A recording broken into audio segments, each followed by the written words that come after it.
It's 4:03 now. I'm going to give 1 minute more for anybody who is still showing up, and then I will introduce myself and we'll get going. So it's good to see you. I can see your names. Some of you I recognize, some of you I don't. So thank you. I will share my screen and then we can get going in a minute. So welcome. Yes, Victoria is here. Let's go. All righty. 1 more minute and then we'll be rolling. All right. It's 4:04. I'll start at 4:05. Make sure that my screen sharing works. It's very beautiful outside today and also very warm. For me, that's kind of the same thing. All right, let's see how the sharing thing works again. All right. Share my sound. Okay, I like to talk when I'm standing up, so let me get this thing together. Hello and welcome to the Springlight Leadership Institute. Can you confirm to me if you can see my screen, Sherry? Yes, yeah. Very good. So good afternoon, my name is Mahama and it's a privilege to be co-leading this seminar today with Sherry. I've been working with Sherry for the last, maybe 4 years now. And I've always enjoyed working with Sherry because she likes her students, she cares about how well they do. And Sherry seems to have the best students as well, right? So that's always been a privilege for me. Today I come to you talking to you about leadership in general. And usually I teach math and science, but I want us to talk about leadership because that's been a big part of my life. And I want this to be interactive in the sense that ask a question in the chat if you need to ask a question, stop me if you need to stop me, and let's go. So our main theme today is how to be a future-ready leader. So if you're anything below 21, how do you today start preparing yourself to become a leader who is going to be successful in the future? But I want to start by saying that you don't have to look far. You are already a leader, okay? Don't look far, you're already a leader. But let's play a game, it's fun. I'm going to explain what this game is. And then I want you to pay attention very carefully to the video that is about to be shown to you. It's not a trick test. The idea is to count the number of passes that the basketball makes, okay? You will understand why we're doing this exercise in a minute. So watch the video carefully and just pay attention to how many passes you can see. This is a test of selective attention. Count how many times the player passed the basketball.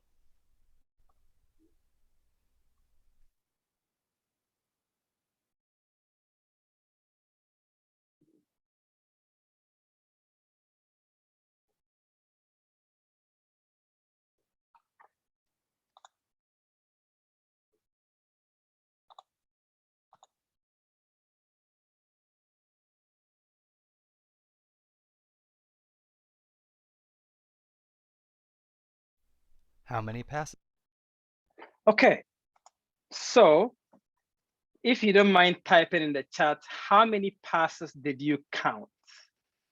How many passes did the people in white make to the people in black? Were you able to count that? Let's see what you have to say in the chat. It would be more fun if we see what each person counted. Okay. You don't have to send it to me personally, just send it to everyone. And like I said, this is not a trick. I actually made it easier by pausing the whole thing. So how many passes were there? How many did you notice? Because I'm about to show you the answer and you feel bad if I show you the answer and you did not give it. All right, so let's finish the video. Let's see how many passes you counted. Did you count? The correct answer is 15 passes. But did you see the gorilla?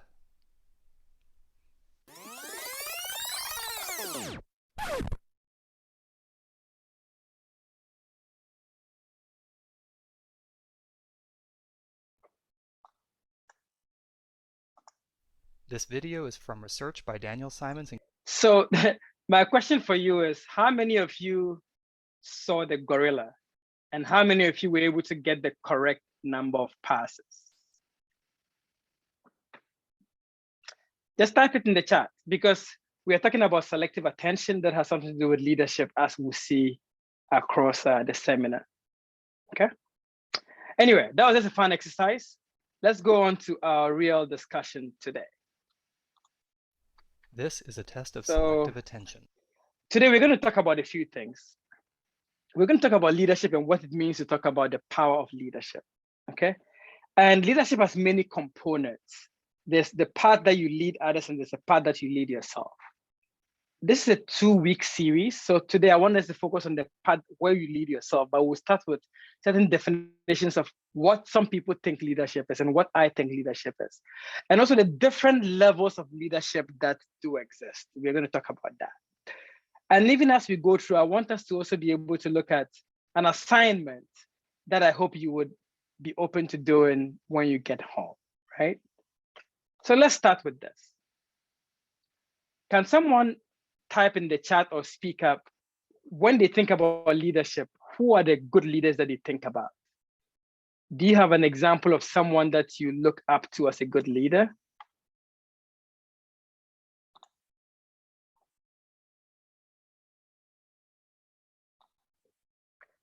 An example of someone that was a good leader. President of Ukraine, someone says. Yeah, definitely. I mean, it looks like he's doing a great job, right? I'm now looking at some of the answers that you got from the past. Somebody did see the gorilla before. The president of Ukraine, I mean, Nelson Mandela, some of the leaders that you find interesting. So what is it about those leaders that you think make them strong leaders? You don't have to answer that, but think about it.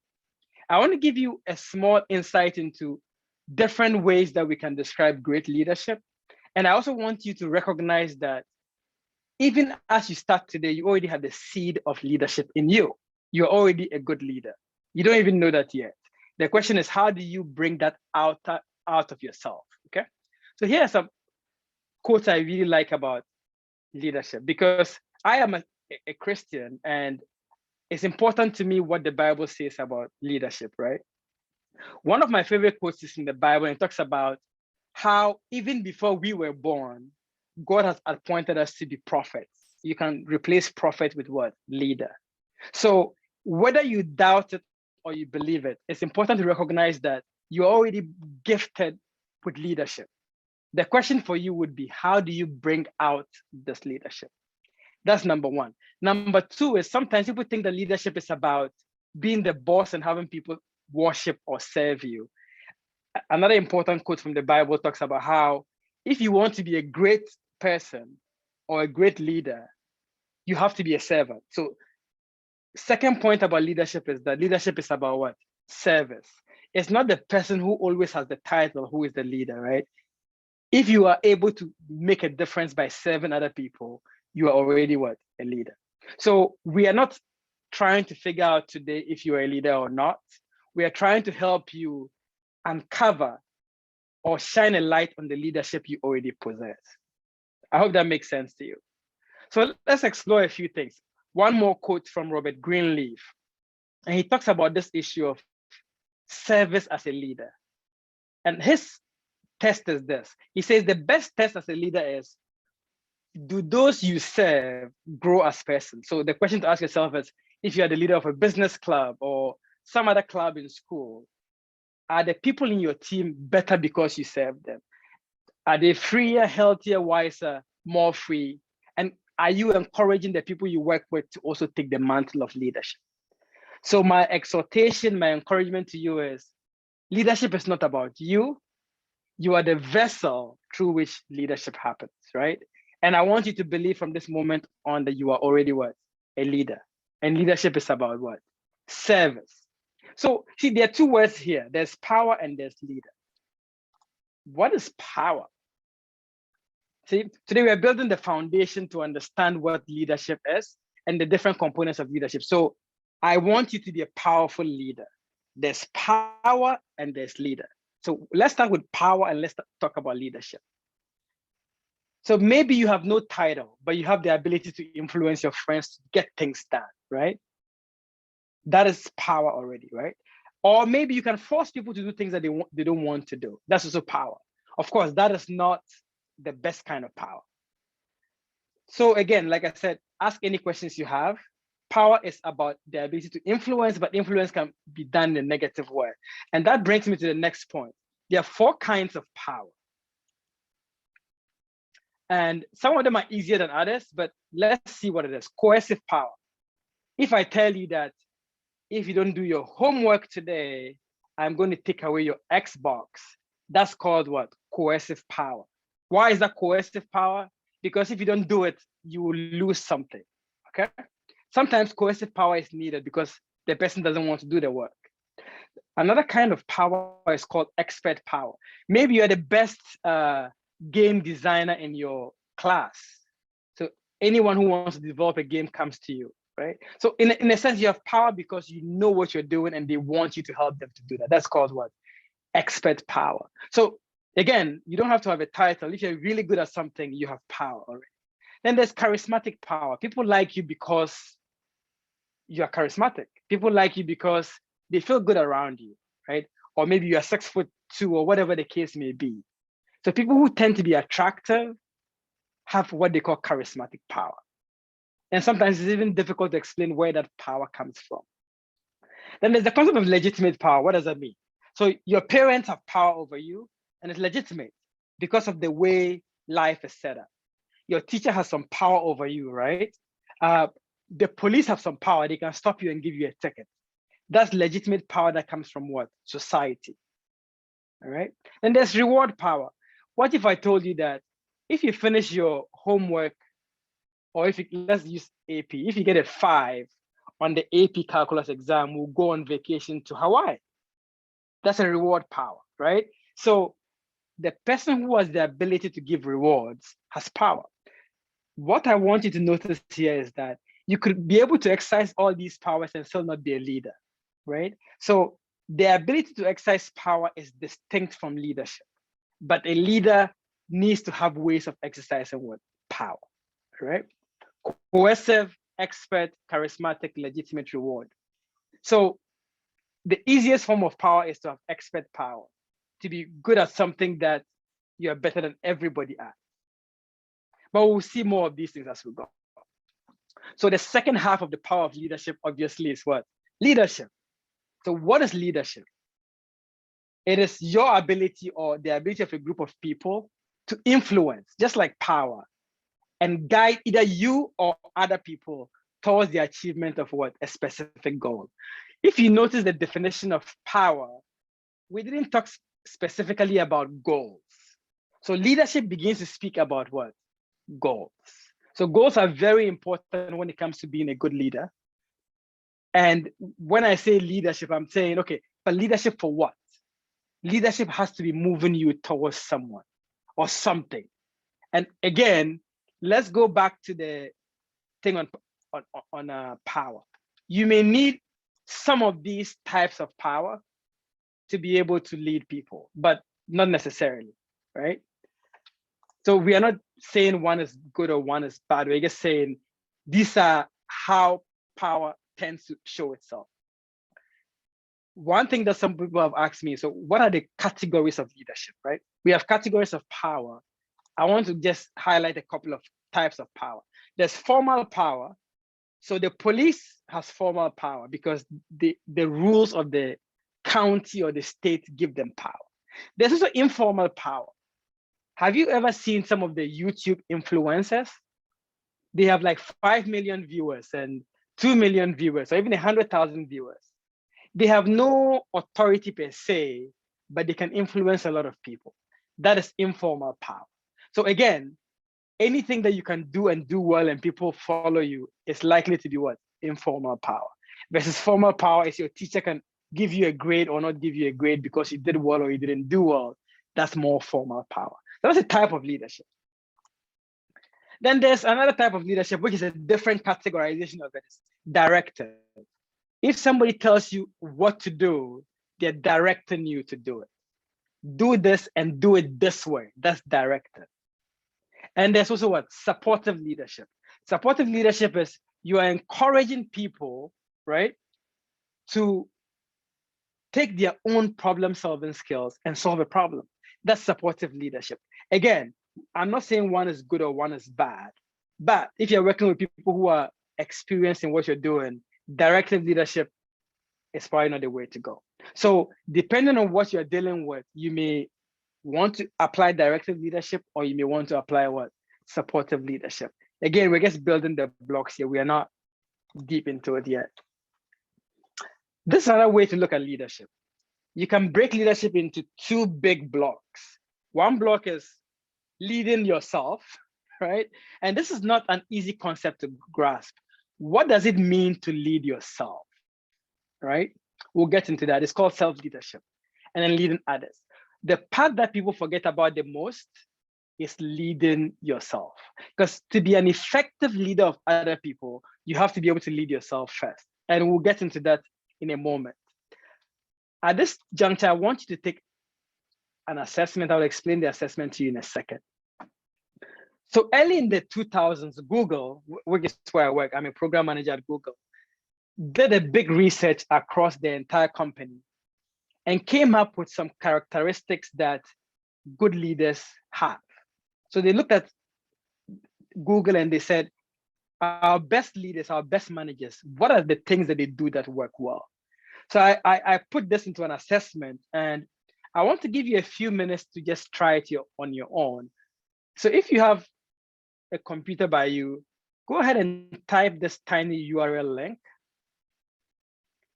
It's going to bring up a page, and the page is going to have some questions for you to answer. There's some instructions, right?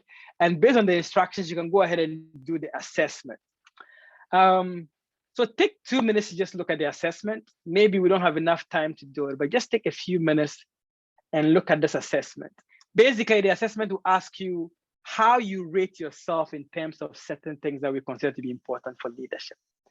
And as I said, these are all research-backed traits of leadership. There are 10 different qualities of leadership that are in this thing. So we are beginning to look at what makes somebody a good leader according to Google, right?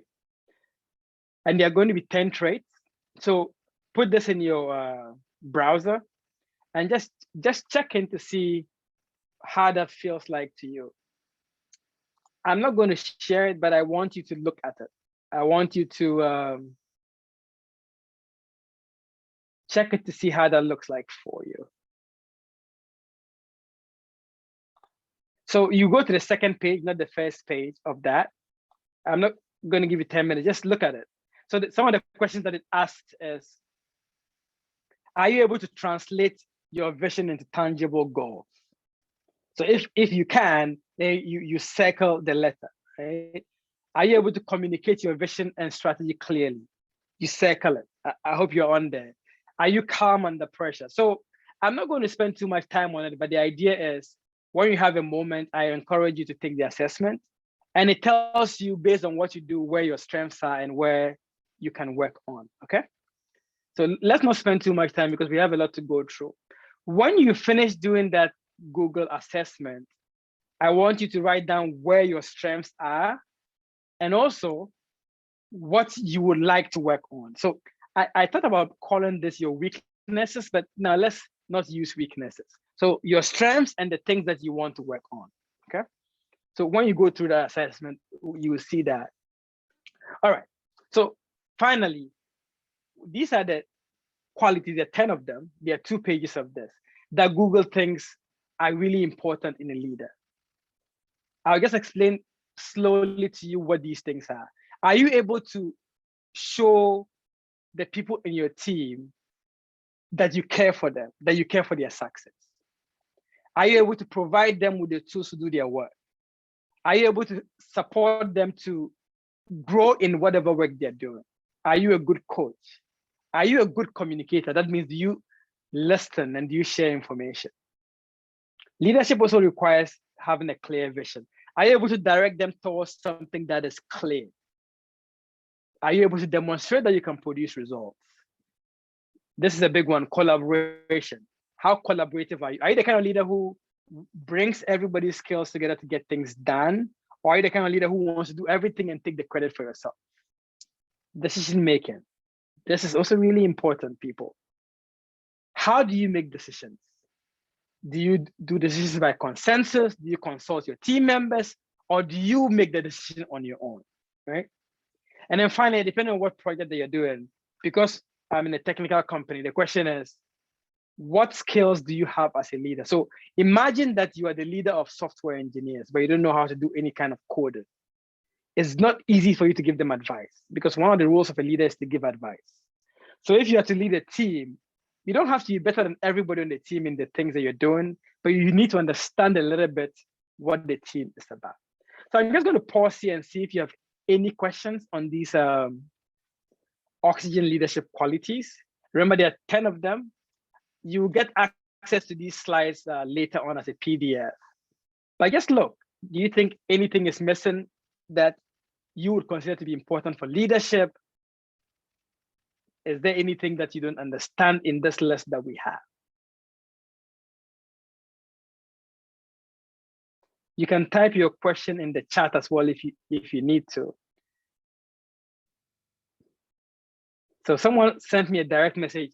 How do I become a good leader without seeming bossy? That is a great question. How do I become a good leader without seeming bossy? So you're going to seem bossy if you do not consult people about the things that you're doing.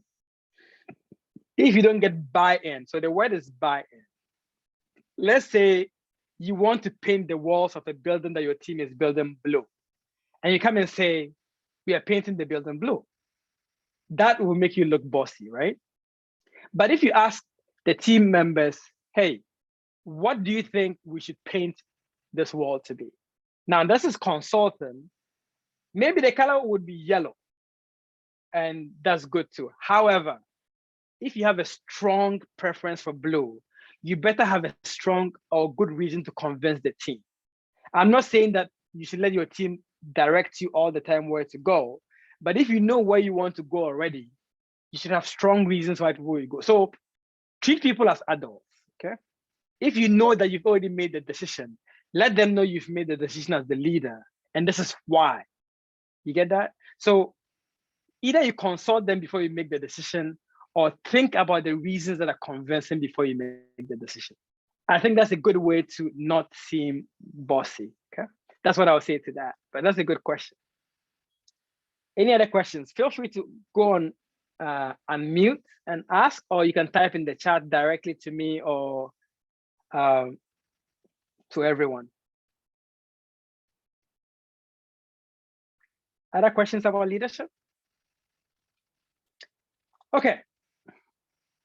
I want to talk to you next about this thing we call self-leadership. You know how in the types of leadership, I showed you different categorizations of leadership. I said one of them is leading yourself. The other one is leading others. The concept of leading yourself is called what? Self-leadership. So let me give you a quick analogy. If you got on a plane traveling from San Francisco to New York, usually you will see the flight attendant says that when the pressure in the cabin drops, put on your oxygen mask before you can help the people around you. Have you ever wondered why they say that? Why would they say that you should put on your oxygen mask before you help other people? Why do you think they say that? Does anybody want to try?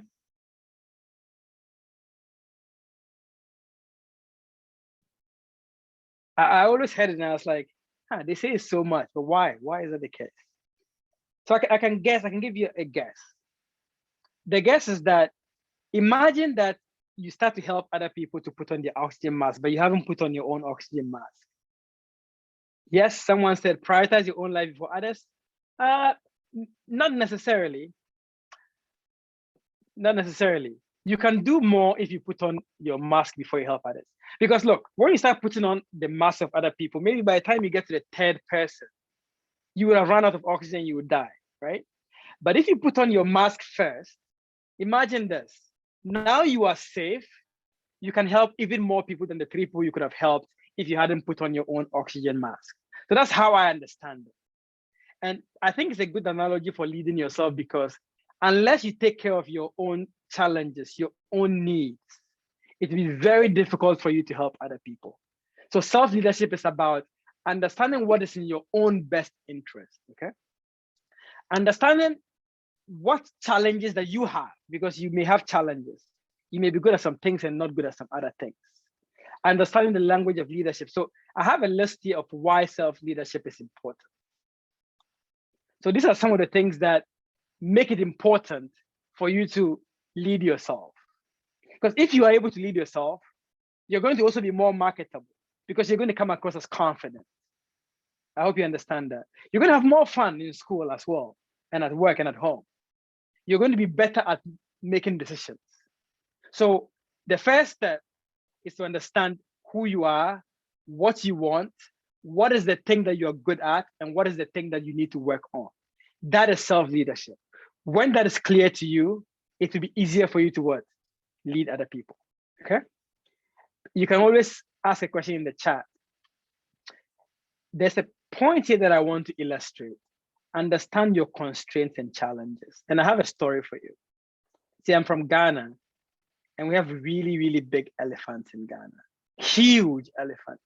But they all start as baby elephants, like this elephant. So this story is of an elephant who has a chain attached to her leg. Small baby elephant.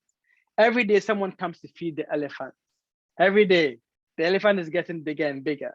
But the elephant is uncomfortable with the chain that's attached to her. So she tries to break free one time. Then she tries to break free again the second time. Then after trying out many times, she gives up trying to break free from the chain. But see what happens. After 10, 15 years, the elephant is huge. The chain is still there. But at that time, if the elephant had tried to pull the chain, they could have broken it. But they gave up a long time ago, right? Why did they give up? They tried and it was hard. So at some point they gave up.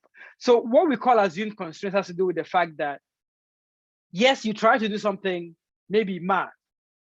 It's not working. You're not doing as well as you want to. Maybe you're getting B+, but you want to get an A.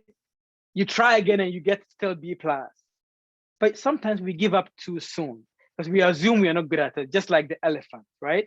You get to a point where you are able to do something, but you still have an old mindset that is holding you back. So that's what we mean by what? Assumed constraints. It's basically a belief system, right?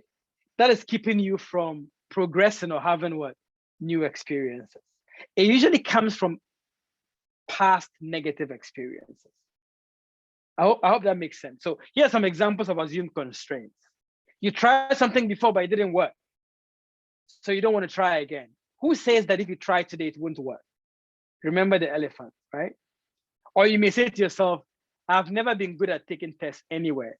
I used to say that to myself when I was in high school until I started doing well.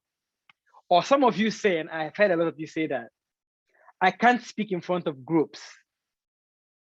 So I won't apply to be part of the leadership training or something. Or I will not speak up in class because the last time I spoke up, nobody listened to me. So here's my point.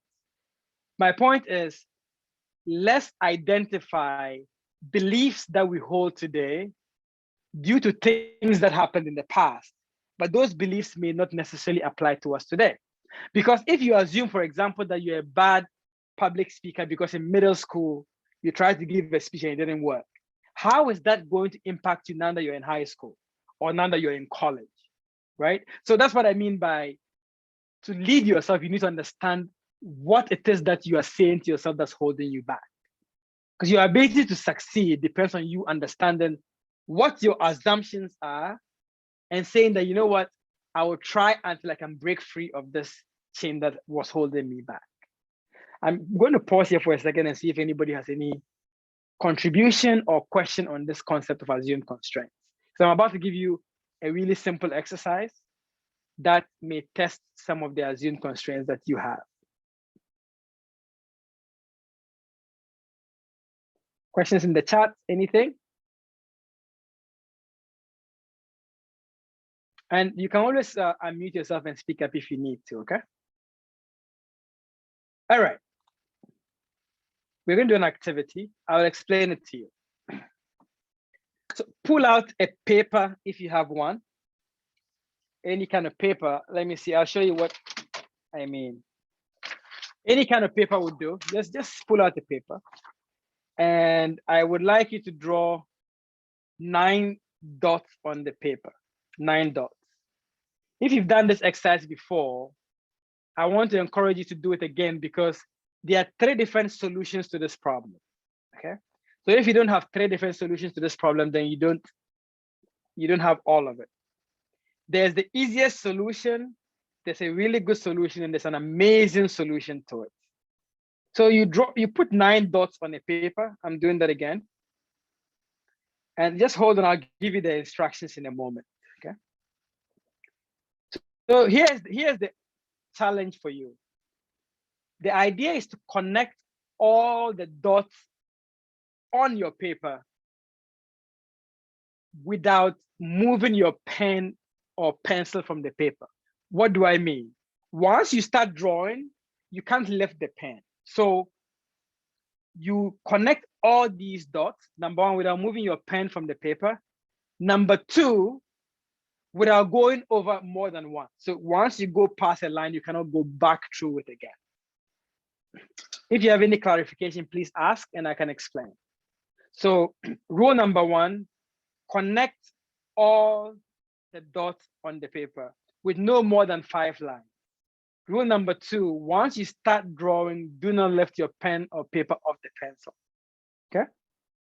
Those are the only 2 rules, and it's possible to connect all the dots. So go ahead and see if you can do that. Okay?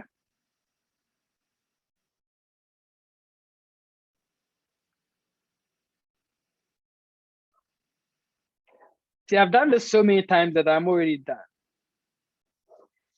There are 3 different solutions to this problem. I guess that's the easiest one on my paper. So if you're done, put in the chat that you're done. This is a 2-minute exercise. So if you're done, just put in the chat done. Good, good, good. Some people are done already. All right, more people are done. If you're done, look for a second solution. There are 3 different solutions to this. 3 different solutions, not one, okay? Good, good, good. If you've done even one of the solutions, that's good enough, all right? But there are 3 ways to do this. And the 3rd way is absolutely amazing. You will never think about it.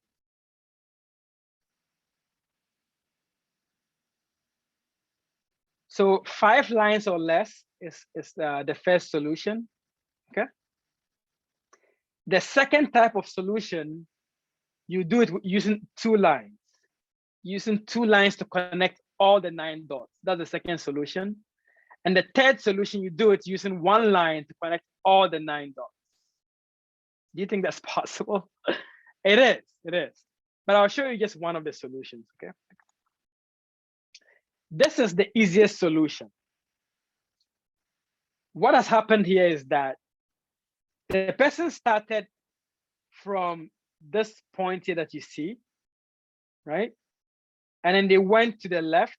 See that they went outside this line. And then they gathered these 2 lines on here. That's line number 2.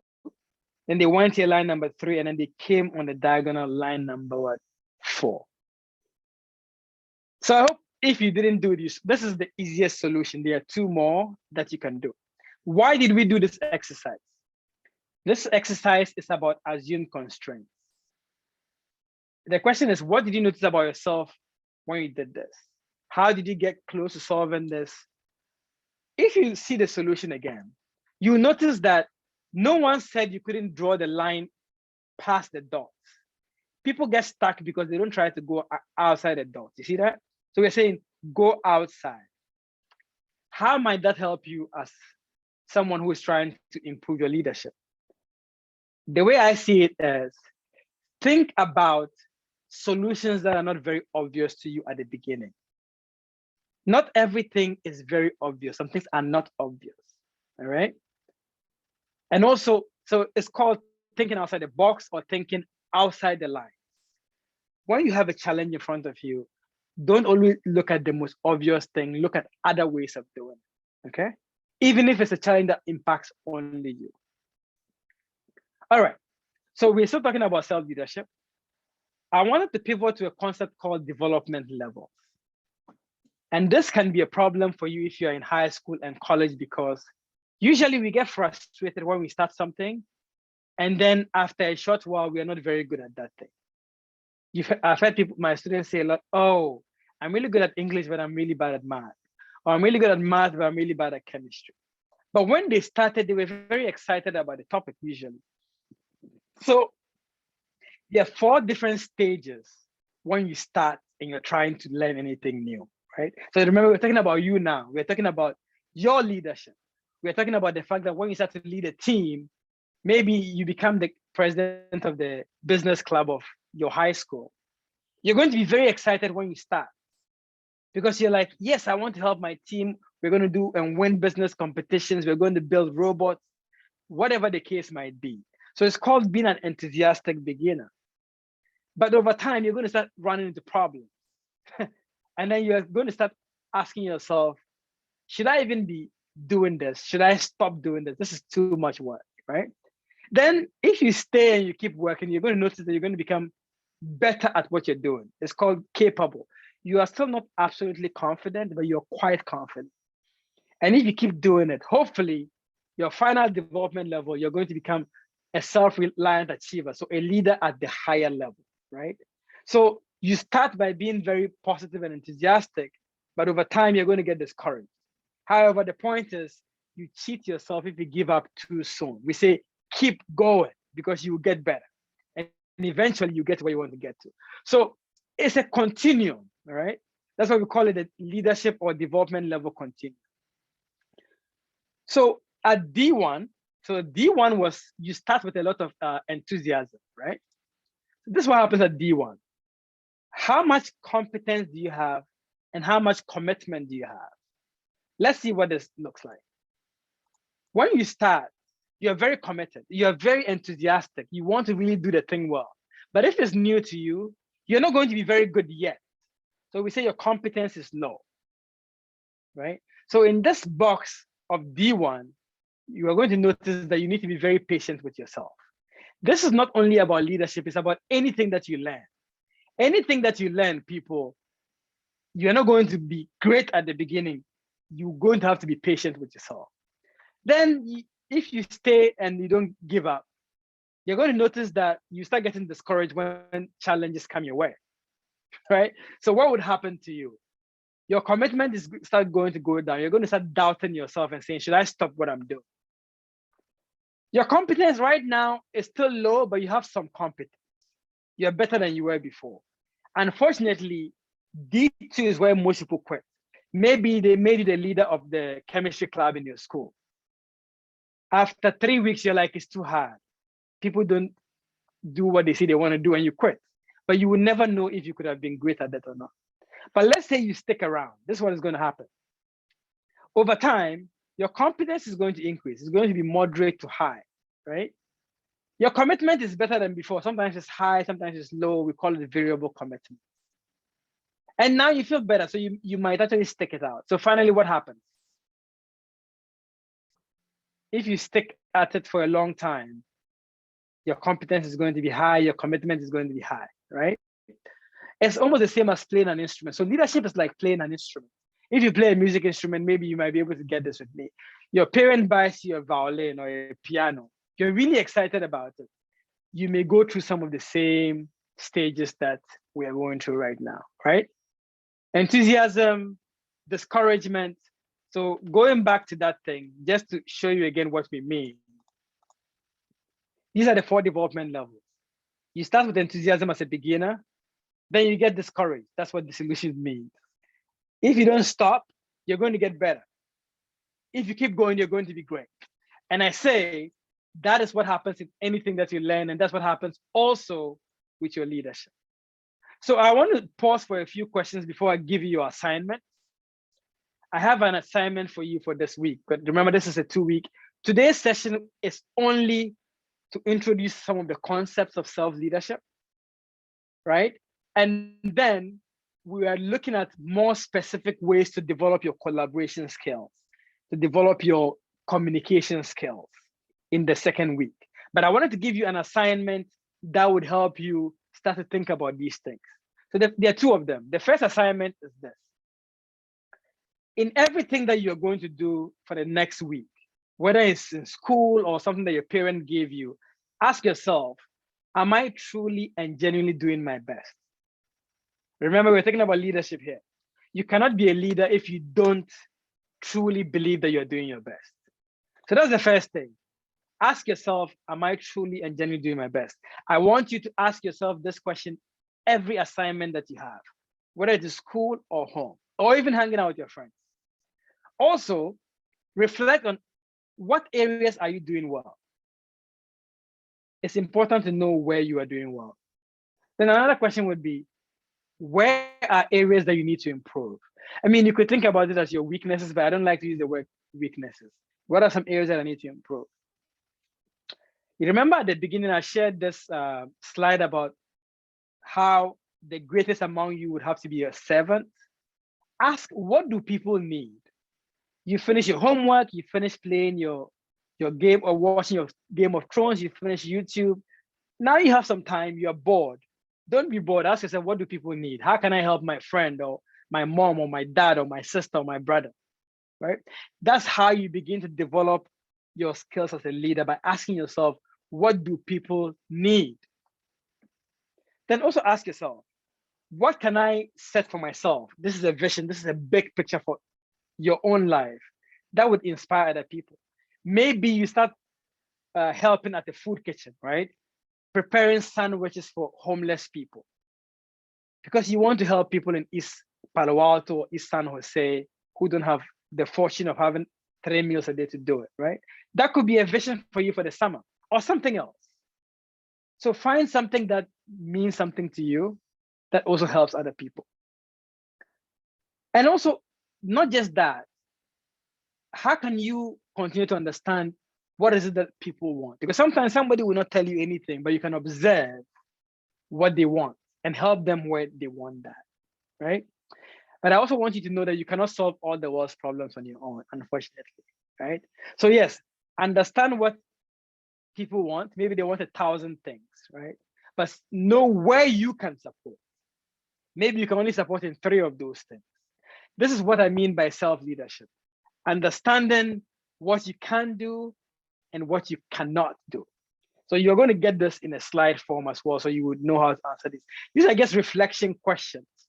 The other assignment for this week, remember how we talked about development levels from D1 to D4.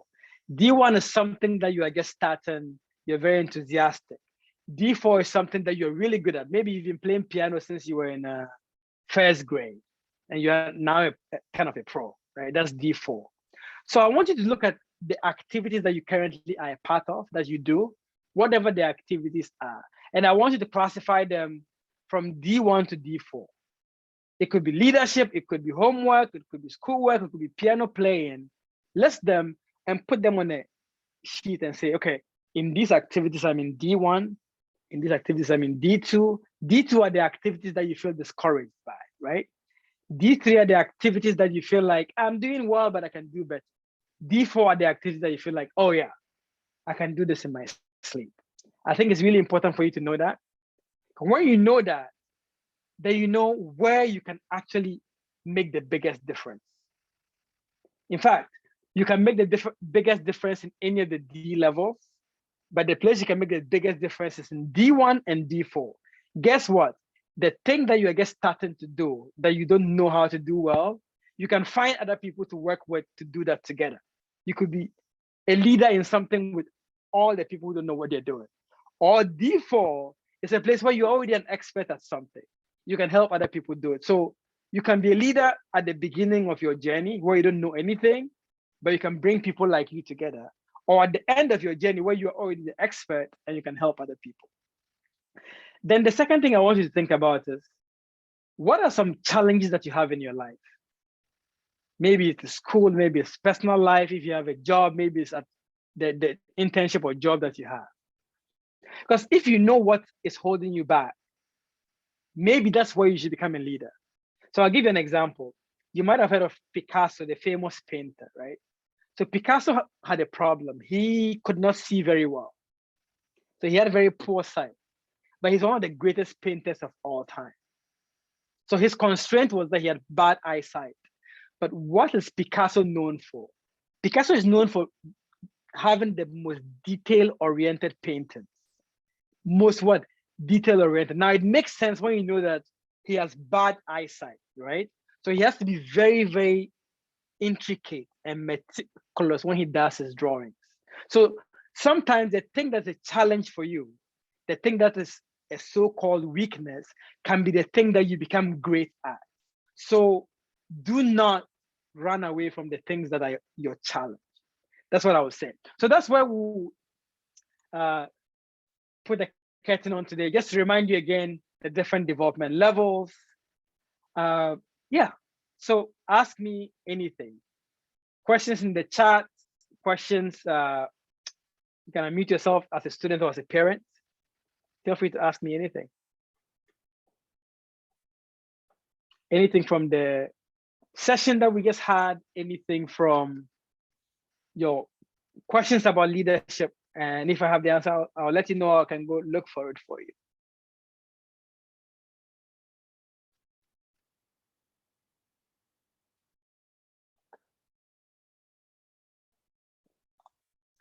I got some questions before the session from some people on the forms that were filled. I can start answering them, but in the meantime, if you have any questions, you can put them in the chat.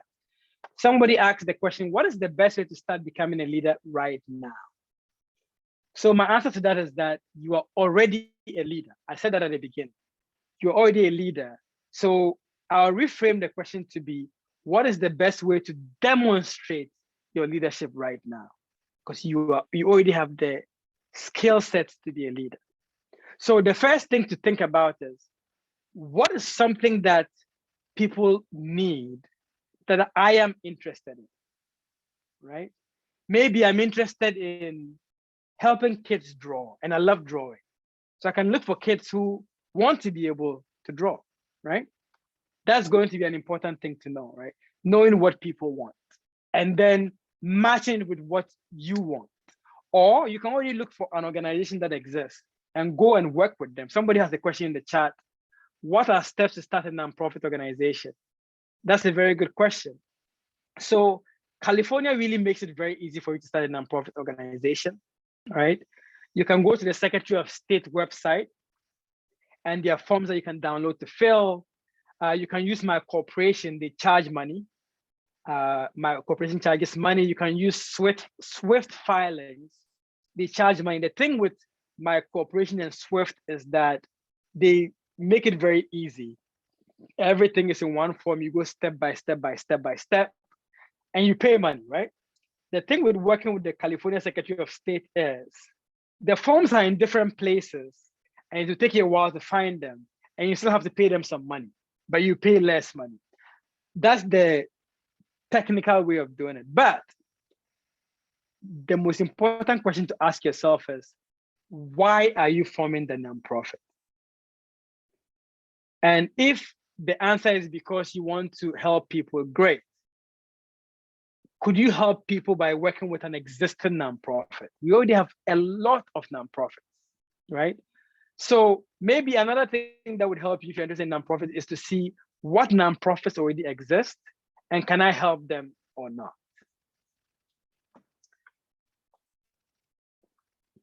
So I have a question here. I attend the Title I school in East San Jose. As the president of many clubs, many of my peers are not motivated. As a large percentage of mental health challenges that the pandemic made worse. Isn't that sad? Yeah, the pandemic. I'm sorry to hear that. For example, at the robotics team, we've had a 20% member retention rate this year. 20%, that's low. How can I, as a leader, better motivate my peers for them to attend meetings? I love this question because that's not an easy problem to solve, okay? So Adrian, thank you for asking that, and thank you for already being president of many clubs already.